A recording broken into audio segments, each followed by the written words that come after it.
Hello everybody, welcome back to Gamer TA, where today I'm going to show you all the clocks I know. Now, of course, you guys have already seen these clocks. Today I just decided to name them Piston Observer Clock and Sticky Piston Clock because that's a pretty accurate description of what they are. But I'm going to walk you through all the other clocks I know, starting with the Observer Clock. Fairly simple. You have observers looking at each other. They both detect each other. They give redstone impulses. They both detect that the other one gave the redstone impulse, and then they make another redstone impulse, and so on and so forth. I've also color-coded everything. If it's white, if it's on white wool, it's part of the clock. If it's on blue wool, it's just where you can put redstone lines to make them do whatever you want, like say redstone lamp. And of course, now I'm gonna talk about this clock right here. It's a pretty well-known clock in the redstone community. It uses target blocks because target blocks redirect redstone into them. If I just used a regular wool block, it wouldn't really work. Now the way this clock works is that if you power the target block and the redstone torch is on the target block, now you can't just do this with just a redstone block. It needs to be a redstone line for the target block to be powered going into the target block.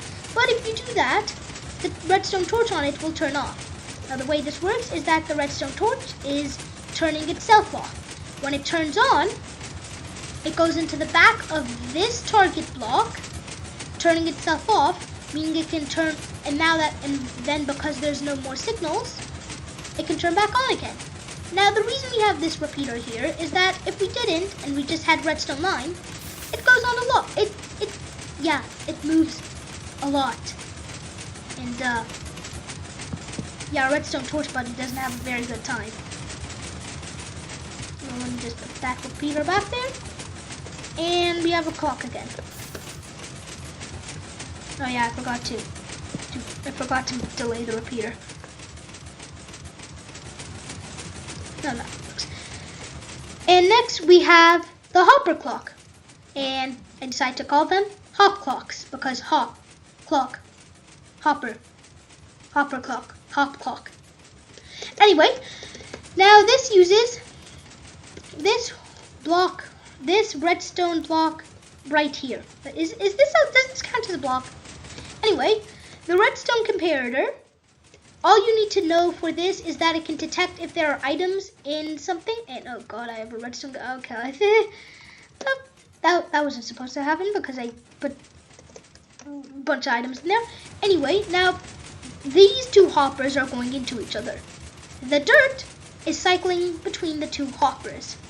When it goes into this hopper, this comparator detects it, and then it gives out a signal strength. Because there's only one bit of dirt, it would only give out a signal strength of 1, which is why we have the repeater here, so that it can actually go farther than 1 block. And then finally, we have this slow clock right here. I call it the very slow repeater clock. Now the way this works is that when you power it, and if you unpower it before the entire thing powers, because these repeaters are going so slow, the redstone just stays there. The redstone's just stuck in an infinite loop, and it can't really escape. And then you can just lead it out from these two areas here, where the redstone goes back into the other loop, and then just take it out to go anywhere really. So yeah, that concludes our little tour of clocks. So on that note, bye bye, and have a nice day everybody.